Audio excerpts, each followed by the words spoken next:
لیوه راورنداره له پند او عبرت څخه ډکه کیسه ده، تر پایه یې خامخا واورئ. په یو ښار کې دوه ورونه اوسېدل. څه موده وروسته مشر ورور له یوې ډېرې ښکلې نجلۍ سره واده وکړ چې د مور او پلار یوازینۍ لور وه. د وخت په تېرېدو سره د نجلۍ مور پلار وفات شول. د نجلۍ خاوند یو څو ورځې وروسته بل ښار ته د مزدورۍ لپاره اراده وکړه. لا ډېر فکر نه وروسته یې دا پرېکړه وکړه چې خپله مېرمن له ورور یعنې د نجلۍ له لیور سره پرېږدي، ځکه چې سر او خواښ یې دواړه وفات شول او مېرمن یې نور خپلوان نه درلودل. د موړی په خپل ورور باندې ډاډه و. خپله مېرمن یې له ورور سره پرېښود او سهار وختي په سفر روان شو. څو ورځې وروسته یې لیور خپلې ورېندارې ته په بد نظر وکتل او له نوموړي څخه یې د بدکارۍ غوښتنه وکړه. ورېنداره یوه ډېره هوښیاره او دینداره وه. د خپل لیور غوښتنه یې په کلکه رد کړه. لیور یې ورته وویل زه به تا بدنامه کړم او یا مې غوښتنه ومنه.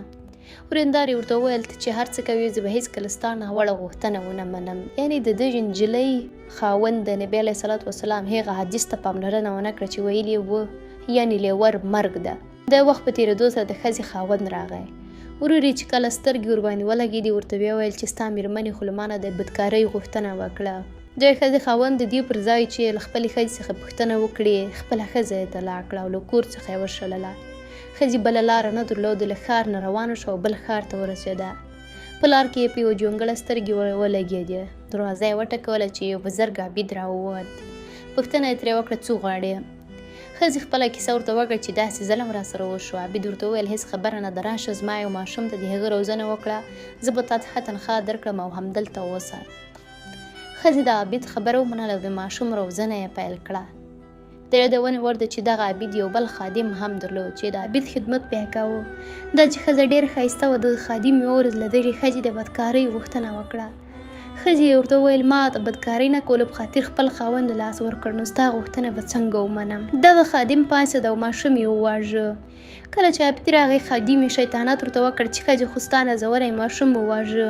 عابد ډېر په قهر شو او ښځې ته یې 2 دیناره ورکړل او بښنه یې ورته وکړه چې نور دې الله جل جلاله درسره پوه شي، نور زما او زما جونګړې نه لاړه شه. ښځې 2 دیناره ورسره واخیستل او حرکت یې وکړ. په لاره کې یو ځای 5 کسانو یو قرضدار رانیولی دی او وهي یې. ښځې ترې پوښتنه وکړه چې دا ولې وهئ؟ هغه ورته وویل زموږ 2 دیناره قرض ورباندې دی. ښځې له جیب نه 2 دیناره راوایستل او ور یې کړل. قرضدار یې له وهلو نه خلاص کړ. بیا یې قرضدار ته خپله کیسه وکړه چې داسې تکلیفونو سره لاس او ګرېوان یم. قرضدار ورته وویل زه به ستا احسان هېر نه کړم، څه خدمت وکړم؟ ښځې ورته وویل چې راځه له دغه پاسې ښار څخه لاړ شو، بل ځای به ژوند ته ادامه ورکړو.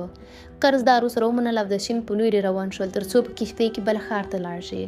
کله چې کښتۍ ته ورسېدل قرضدار ښځې ته وویل ته ورجګه شه زه هم درځم، لږ ضروري کار لرم. ښځه کښتۍ کېناسته او قرضدار کښتیوان ته ورغی تر څو چې ښځې د احسان بدله ورکړي. کښتیوان ته یې وویل دا زما وینځه ده او خرڅوم یې، ښکلا خو یې خپله وینې نو زر کوه پیسې راکړه. کښتیوان هم د قرضدار خبره ومنله. د ښځې قیمت یې ورکړ. نور قرضدار پښې سپکې کړې او ښځه یوازې کښتۍ کې پرېښودله. نو ښځې قرضدار پوښتنه وکړه چې چیرې دی؟ کښتیوان ځواب ورکړ چې تو خو زما وینځه یې، ستا بادار ته مې پیسې ورکړې. کښتیوان ورته وویل ته خو زما وینځه یې، ستا بادار ته مې پیسې ورکړې، ته نور زما په واک کې، هر څه چې درته وایم هغه به کوې. بیا کښتۍ کې ناستو سپرلیو تجاران وو. له ښځې څخه د بدکارۍ غوښتنه وکړه. ښځه هکه حیران شوه او له ځان سره یې سوچ وکړ چې دا څه کیسه راوشوه. د باران نه تښتېدم تر ناوې لاندې مې شپه شوه. بیا یې کلک عزم وکړ چې په هېڅ صورت به د دوی غوښتنه ونه مني. نو د تجارانو غوښتنه یې رد کړه. تجارانو ډېر ټینګار وکړ چې خامخا به زموږ غوښتنه مني. اخر چې نه شوه ښځه یې په زور مجبوروله چې په دغه وخت کې یوه الهي طوفان راغی. کښتۍ یې د ساحل په لوري واخیسته او ټوله سپرلۍ یې غرقه شوه. یوازې ښځه ترې بچ شوه. په دغه وخت کې پاچا له خپلو وزیرانو سره ساحل ته په چکر راغلی و. په ناڅاپي ډول یې سترګې په ښځه ولګېدې. بیا یې خپلو عسکرو ته امر وکړ چې ښځه راولئ. کله چې ښځه راوستل شوه نو پاچا پوښتنه ترې وکړه چې دلته څه کوې؟ ښځې پاچا ته خپله ټوله د مظلومیت کیسه وکړه. پاچا د نوموړې ښځې بوږنوونکې کیسې ډېر غمجن کړ. بیا یې د ښځې لپاره ځانګړی ډاکټر راوغوښت او په ښه توګه یې درملنه ترسره شوه. په پای کې پاچا له ښځې سره واده وکړ او بیا یې د نوموړې په غوښتنه نوموړې مخکینی خاوند لیور عابد د عابد خادم او قرضدار را پیدا کړل. او د پولو په مخ کې مجلس دایر کړ. په د وخت کې ښځه راجګه شوه او مخکني خاوند ته یې وویل ته ملامت نه یې ځکه چې ورور دې دوکه کړې نو ته مې بخلی. بیا یې ورته وویل ته به په دورو وهل کېږې ځکه چې تا په ما باندې قذف یا تهمت لګولی ده.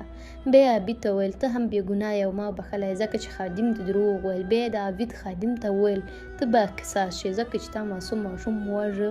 او بیا یې قرضدار ته وویل چې ته به ما سره احسان وکړې او تا واده راسره وکړه چې زه به ستا د احسان بدله درکوم. آیا زما د احسان بدله همدا وه چې زه دې په وحشي جناورانو خرڅه کړم؟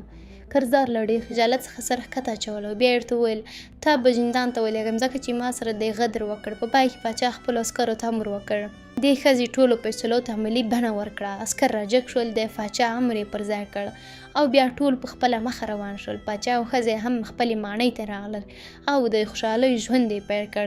ښځې د الله تعالی ډېر شکر ادا کړ او وویل چې زما ربه ما ستا یو امر قبول کړ چې خپل ځان مې پاک وساته او تا په ما باندې احسان وکړ او زه دې د پاچا مېرمن کړم.